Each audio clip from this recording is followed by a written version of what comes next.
Yun mga paps, oh, dadalhin natin wooden crib. Sino na nakapagdala ng ganito? Ayos na siguro to. Hindi na siguro yun malalaglag.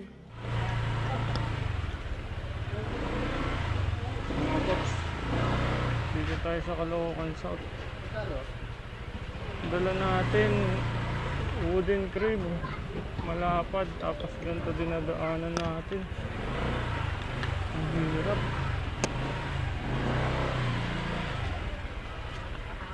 Baka tayo sumabit.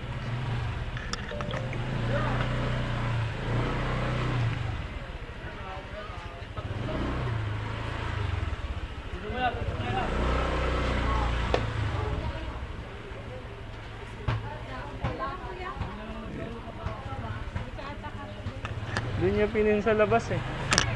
Sa labas lang. Pops, halagang 70 pesos.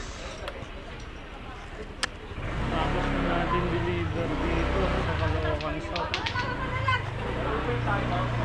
Binahirapan tayo dun kasi medyo traffic ngayon eh. Last hour na. Susundo pa ako. Hindi na tayo. Sige po.